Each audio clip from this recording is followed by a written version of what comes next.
Hello friends, welcome to my TET classes. Friends, आज हम देखें मैथ्स में हमारा चलेगा सरलीकरण। सरलीकरण क्या है, इसकी पहले एक लाइन जो है उससे देख लेते हैं। एक ही व्यंजक में जब कई संक्रियाएं, कौन कौन सी संक्रियाएं हैं, वो कोष्टक, गुणा, भाग, जोड़ और घटाव को अगर हल करना होता है तो वो होता है आपका सरलीकरण। सरलीकरण आपको एक लाइन के प्रश्न दिए जाएंगे और उसमें कई चीजें होंगी, जैसे कोष्टक, गुणा, भाग, जोड़, घटा सब होंगे। तो इनको सरल करने का एक नियम है। तो इस नियम से प्रश्न को हल करने से वो प्रश्न सरल हो जाता है।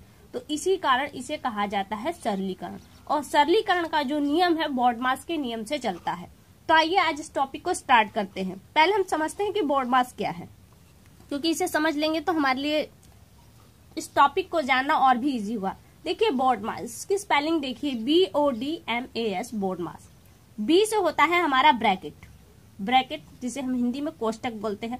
कोष्टक 4 होते हैं, 4 कोष्टक होते हैं, जिसमें होता है एक रेखा कोष्टक, ये रेखा कोष्टक है हमारा, और ये होता है हमारा छोटा कोष्टक, और ये होता है हमारा मझला कोष्टक, और ये होता है हमारा बड़ा कोष्टक। ये 4 कोष्टक होते हैं और इन्हें भी सरल करने का तरीका है। पहले अगर चारों कोष्टक एक ही व्यंजक में आ जाए तो पहले आप इसे तोड़ेंगे, छोटे कोष्टक को, रेखा कोष्टक को, फिर छोटे कोष्टक को, फिर मझले कोष्टक को, फिर सबसे बड़े कोष्टक को तोड़ेंगे।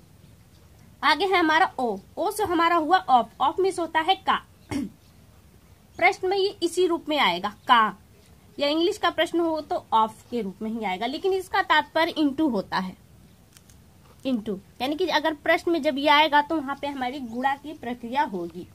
आगे है डी से क्या हुआ, डिवीजन मीन्स भाग को आप जानते हैं, ये भाग का निशान है, निशानों को भी देखते चलिए। फिर एम से मल्टीप्लीकेशन मीन्स होता है इनटू यानी कि गुणा। एडिशन, ए से एडिशन मीन्स जोड़ का निशान ये है। और लास्ट में हमारा एस यानी कि सब्ट्रैक्शन मीन्स होता है घटा, यानी कि ये घटा है। तो फ्रेंड्स, ये जो BODMAS शब्द है इसी से ही हमको सरल करना आता है। अगर BODMAS में बी ब्रैकेट है तो पहले ब्रैकेट को हल करेंगे, उसके बाद चिन्हों को सरल करेंगे, और चिन्हों में हम सबसे पहले डिवाइड को करेंगे। अगर चारों चिन्ह आते हैं उसी सवाल में तो पहले डिवाइड करेंगे, फिर इनटू करेंगे, फिर प्लस, और फाइनली लास्ट में हमारा माइनस करके जो भी आता है वही हमारा आंसर होगा।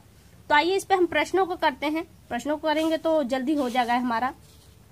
देखिए हमने पहले एक प्रश्न लिया है, 5 × 10 प्लस 3 पे घात है, फिर गुणित 10 प्लस 4।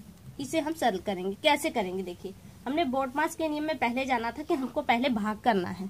तो जो क्रियाएं जैसे हैं उनको वैसे ही उतार लीजिए, 5 को वैसे उतार लीजिए, गुणा कीजिए 10 प्लस, ये घात के रूप में है, इसे घात के रूप में यही होता है कि 3 × 3। अगर हम इसे समझे तो 3 पे घात का बराबर होता है 3 × 3, यानी यही होता है, और 3 3 आता है 9। तो आप डायरेक्टली यहाँ पे 9 भी लिख सकते हैं या फिर इस रूप में लिख सकते हैं, इस रूप में। तो पहले हम यहाँ पे 9 ही लिख लेते क्योंकि हमें तो पता है, × 10 + 4।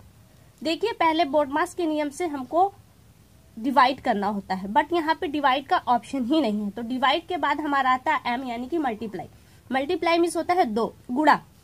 तो गुणा की प्रक्रिया देखिए, एक यहाँ पर है और एक यहाँ पर है, 2 प्रक्रियाएं गुणा में है। तो हम दोनों प्रक्रियाओं को यहीं पे सरल करेंगे।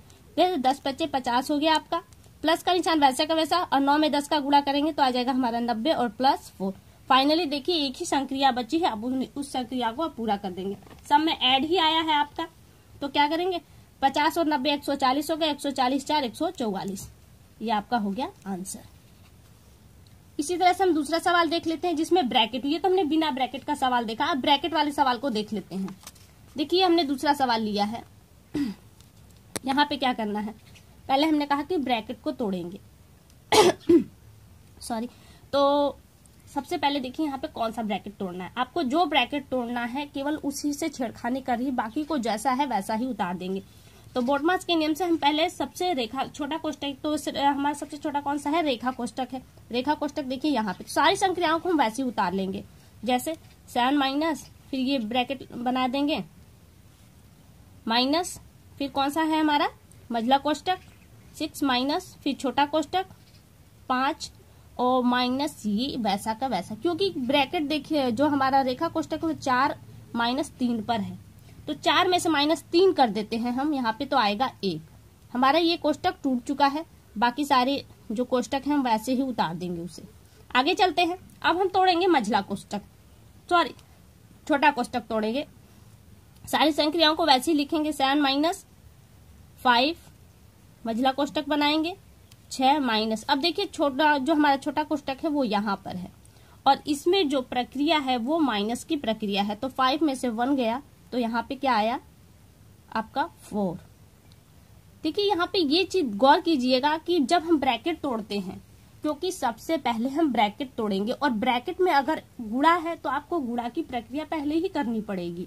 ये नहीं कि यहाँ पे गुणा का निशान आ गया और प्रक्रिया सबसे लास्ट में है, माइनस ही सबसे लास्ट में। और देखिए यहाँ पे कोष्टक के अंतर्गत माइनस ही सबसे पहले करना है, तो यहाँ पे अगर पहले माइनस और निशान आ जाते हैं और ब्रैकेट आ जाए तो हम पहले ब्रैकेट को वैल्यू देंगे, उसके बाद चिन्हों को वैल्यू देंगे। तो हमने ब्रैकेट को वैल्यू देंगे तो यहाँ पे माइनस सबसे अंतिम संक्रिया है, लेकिन इसे ही प्रक्रिया को हम अपनाएंगे। इसी तरह से हम आगे चलेंगे तो देखिए अब हमें तोड़ना है मझला कोष्टक, तो क्या करेंगे 7 माइनस, फिर ब्रैकेट बनाएंगे 5। अब मझला कोष्टक तोड़ना है तो मझला कोष्टक हमारा ये है, तो इसको हम 6 में से, फिर यहाँ पे भी देखिए माइनस की ही प्रक्रिया है, तो 6 में से -4 करेंगे तो आ जाएगा हमारा 2। ये ब्रैकेट भी खत्म, बचा फाइनली एक ब्रैकेट, तो 7 माइनस, क्योंकि ब्रैकेट हमारा ये है तो यहाँ पे 7 माइनस 5 में से इस प्रक्रिया को अपनाए तो 5 में से 2 गया तो आपका क्या आया 3। फाइनली आपके पास बचा क्या, 7 में से 3 गया 4। ये हो गया आपका आंसर। केवल इतनी ही प्रक्रिया बनानी है। और फ्रेंड्स दूसरी बात मैंने कहा था कि एक है इनटू ऑफ, ऑफ को हम दूसरी वीडियो में समझेंगे क्योंकि ये प्रश्न के अंतर्गत आएगा। जैसे प्रश्न बनता है, हम इसी प्रश्न को देख लेते हैं। यहाँ पे दिया है कि इसका, इसी में का जुड़ जाएगा 2/3, क्या होगा, ये आपका नया प्रश्न। तो यहाँ पे ये का वर्ड आया है, तो इसको हम कैसे करेंगे, कौन सी प्रक्रिया पहले अपनाएंगे, का यानी कि इनटू की, या फिर मल्टीप्लाई जो लास्ट में आया है हमारा मल्टीप्लाई के थ्रू, उसके देखेंगे। तो फ्रेंड्स आज के लिए केवल इतना ही। अगली वीडियो में आपसे फिर मुलाकात होगी, तब तक के लिए नमस्कार।